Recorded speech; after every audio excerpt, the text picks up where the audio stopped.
Today on the Daily Dose, the Constitutional Convention of 1787. Ratified several months before Britain's 1781 surrender at Yorktown, the Articles of Confederation provided a loose framework for federal authority. But since the document gave Congress no rule to demand money or troops from individual states, by 1786, it became increasingly apparent that without a stronger document, the young nation would soon splinter and fail. In response, on May 25, 1787, delegates representing every state except Rhode Island convened in Philadelphia at what is now known as Independence Hall, where Virginia war hero George Washington was quickly elected convention president.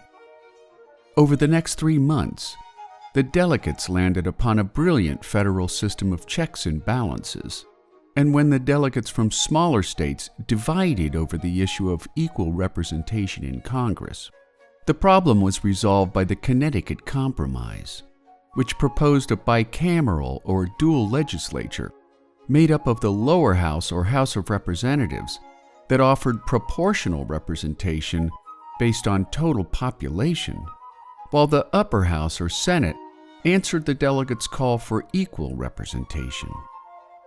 As a result, on September 17, 1787, the Constitution of the United States of America was signed by 38 of 41 delegates, although the document would not become fully binding until 9 out of 13 states had signed.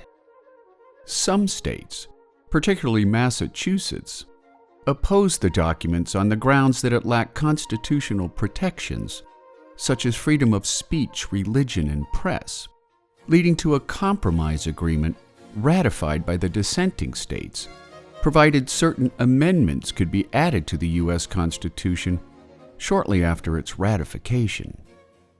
On September 25, 1789, the first Congress of the United States adopted the first 12 amendments to the U.S. Constitution, collectively known as the Bill of Rights, except for holdout Rhode Island, who opposed federal control of currency.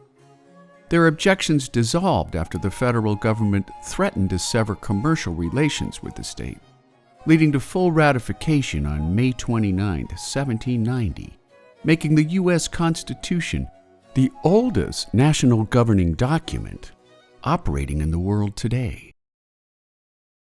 And there you have it, the Constitutional Convention of 1787. Today on the Daily Dose.